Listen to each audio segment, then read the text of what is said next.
Hey, schau dir mal deine Bibel an. Ich finde es faszinierend, wenn wir die Bibel studieren, dann stellen wir fest, dass Gott es liebt, Menschen zu gebrauchen, die richtig Herausforderungen haben. Gott liebt es, Menschen zu gebrauchen in schwierigen Situationen. Gott liebt es, Menschen zu gebrauchen, die richtige Probleme haben. Hey, schau dir mal den Noah an. Der Noah, der war ein Trinker. Schau dir mal Abraham an. Abraham war viel zu alt, um ein Kind in die Welt zu setzen. Schau dir den Jakob an, der war ein Lügner. Der Josef, der wurde missbraucht. Der Gideon, der hat... Hey, Rahab war eine Prostituierte. Jeremia war zu jung. David war ein Mörder und er hatte eine Affäre. Elia war selbstmordgefährdet. Jesaja hat nackt gepredigt. Stell dir das vor. Nächsten Sonntag im Gottesdienst.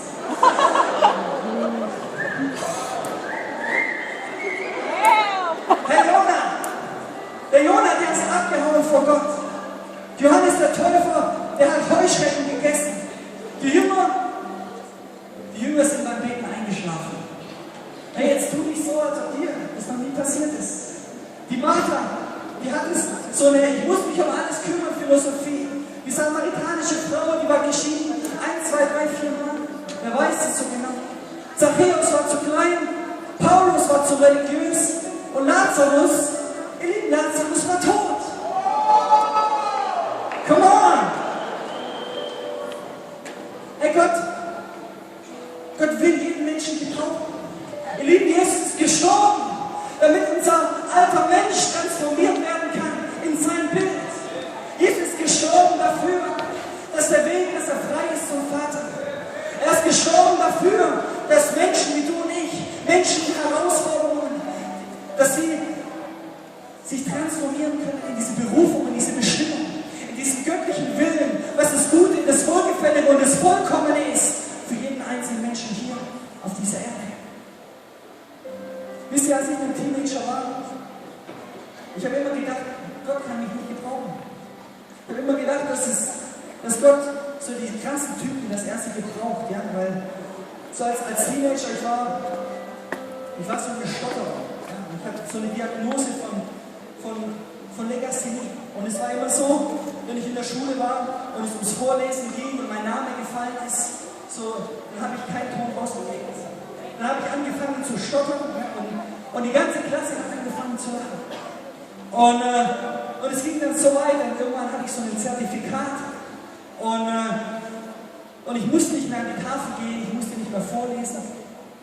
Und ich habe immer gedacht, hey, wie kann Gott einen Menschen gebrauchen, der nicht richtig reden kann, der stottert, der keinen Ton richtig rauskriegt, der keinen Satz formulieren kann.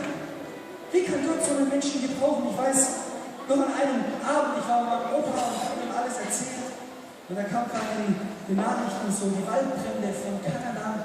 Und dann hat mein Opa gesagt, guck, Markus, wenn es in deinem Leben, wenn du nichts auf die Reihe kriegst, und ich hatte nur schon lange Beine und große Füße, dann hat er gesagt, dann geh einfach nach Kanada den Waldbrand austreten. Und da habe ich mich immer gesehen, ja, so mit meinen langen Beinen durch die Wälder Kanadas schreiten und die Waldbrände auszutreten. Und wisst ihr, das war wie so ein Joch. Das war so eine Belastung wie auf meinem Leben.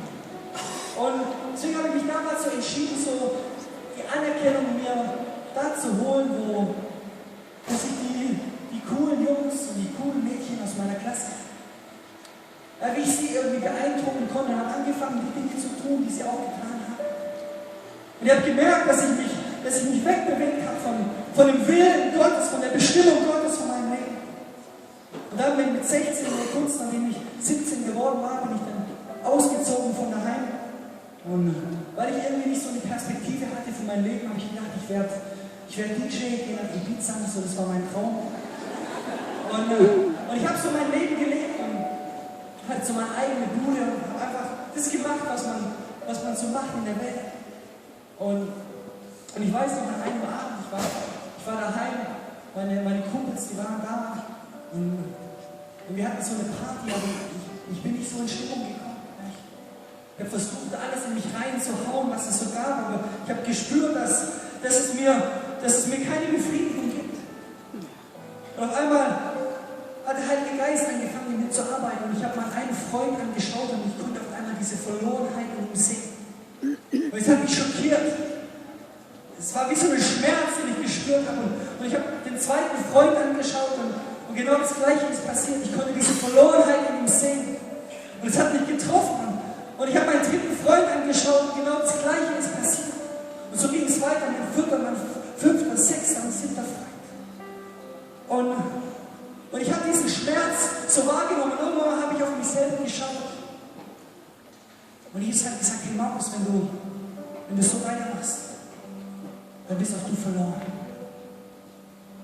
Und in dem Moment, ich bin richtig innerlich so zusammengebrochen. Ich bin rausgerannt aus meinem Apartment. Bin auf meine Knie gefallen vor meinem Haus und habe gesagt, Gott, wenn es da einen Plan gibt, wenn es da eine Berufung gibt, wenn es da eine Idee von dir gibt für mein Leben, dann möchte ich dieser Idee, dann möchte ich diese Bestimmung von dir nachjagen. Wir haben nicht gewusst, was ich machen soll, und dann ist so ein Auto an mir vorbeigefahren. Da habe ich gesagt, Gott, wenn es diesen Plan von dir gibt, dann halte dieses Auto an. Ja, das Auto, ich wusste nicht, was ich machen soll, weil ich habe gedacht, jetzt muss irgendwas passieren. Und dann hat das Auto angehalten und ich habe niemanden in diesem Auto gesehen. Und es war wie als ob ich so gegen so eine Wand gelaufen bin. Und bin dann runter in meinen Keller, habe mich hingelegt, ich habe die Gegenwart Gottes gespürt. Ich habe meine Kumpels oben angerufen, habe gesagt, hey, geht alle nach Hause. So gerade geht's richtig ab. Und in dieser Nacht, später ist dann meine Freundin nach Hause gekommen und die lag dann da so neben mir. Und in dieser Nacht hatte ich so eine Begegnung mit Gott. Und er hat zu mir gesagt, hey Markus, ich möchte, dass du predigst. Ich habe gesagt, Gott, ich kann nicht sprechen. Ich bin ein Schocker. Gott hat mir gesagt, da gibt es so einen Jugendgottesdienst, der war aus dem Ort, wo ich herkam, der hieß Holy Spirit Night. Und er hat gesagt, Markus, ich möchte, dass du auf diese Holy Spirit Night predigst. Und ich habe meine Freundin aufgeweckt und ich habe gesagt, hey, kennst du diese Holy Spirit Night? Und die sagt, Gott möchte, dass ich da predige. Und ich habe gesagt, Markus, was hast du dir heute alles reingehauen? Und um diese Geschichte kurz zu machen, 2 Jahre später habe ich mein Leben verändert. 2 Wochen später hatte ich die Möglichkeit, nach Ibiza zu gehen. Hatte ich so einen Vertrag für 3 Monate bekommen und ich habe mich entschieden, nicht nach Ibiza zu gehen. Und mich entschieden, wieder in die Gemeinde zu gehen. Und Gott hat mein Leben so verändert. Ich habe gespürt, dass die Kraft Gottes kommt. Und um die Geschichte kurz zu machen, jetzt, viele von euch, die kennen die Holy Spirit Night. Ja, dieses Jahr sind wir in ganz Europa unterwegs, in Paris, in Amsterdam, in Brüssel, in Wien, in Berlin und in über 17 verschiedenen Städten in Europa. Viele, viele Tausende von jungen Menschen, die werden transformiert durch die Kraft des Heiligen Geistes. Wisst ihr, ich habe eine Sache verstanden. Eine Sache habe ich eine Offenbarung bekommen, dass Gottes liebt es, Schwache in dieser Welt zu erwähnen, um das, was stark ist in der Welt, zur Schau zu stellen. Wisst ihr, Christus in uns, das ist die Hoffnung der Herrlichkeit. Das ist das, was den Unterschied macht. Jesus sagt, wenn ihr in mir bleibt und ich in euch, wisst ihr, dann ist nichts unmöglich. Wisst ihr, es geht nicht um unsere Kraft. Es geht um seine Kraft, die in uns mächtig sein möchte. Hey, vor 2 Wochen, da war ich in Rumänien und ich habe gespürt, dass eine Person in dem Raum ist, die taub ist. Und ich habe schon oft für taube Leute gebetet. Und wenn jemand taub ist in dem Raum, dann sagt man nicht, ist jemand taub hier, weil der kann es ja gar nicht hören. Ja? So, deswegen habe ich gefragt, ist irgendjemand hier, der jemanden kennt, der hier in diesem Raum ist, der nicht hören kann, der taub ist? Und dann hat sich so eine Frau gemeldet. Und die hat dieses Wort erkennt. Ich war so voll Glaube. Und ich bin hin zu dieser Frau, bin meine Hände aufgelegt, habe alles getan, was ich weiß, den Namen des Herrn freigesetzt. Und bei dieser Frau habe gebetet, dass die Ohren, dass sie aufgehen. Wisst ihr, diese Herrlichkeit Gottes, die war auf einmal da. Und auf einmal habe ich angefangen zu schlucken. Ich sagte, hey, kannst du das hören? Passiert irgendwas? Sie hat gesagt, ja. Sie hat angefangen, ja, ich höre was. Und dann habe ich gesagt, ich weiter gebetet und hörst du mehr? Sie sagt, ja, ich höre mehr. Und dann hat sie angefangen, richtig durchzudrehen, weil sie richtig hören konnte.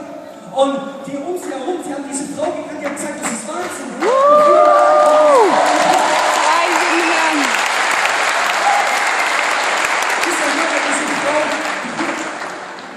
Nicht durch meine Kraft, sondern durch seine Kraft.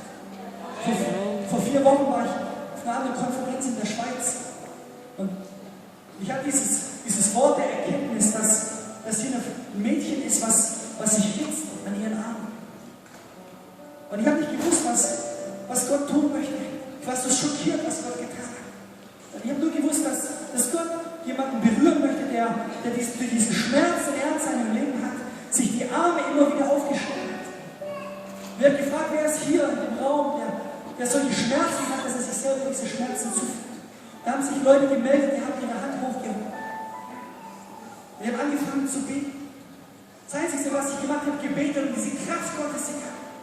Ich habe dann einem Mädchen die Hände aufgelegt und geglaubt, was passiert ist. In einem Moment. So, das Mädchen ist total ausgerastet. Wie gesagt, schau her. Vor ein paar Minuten hatte ich hier noch solche Narben. Von den Wunden, die ich mir selber zugefügt habe. Und diese Narben, die sind jetzt weg. Diese Narben, die sind weg.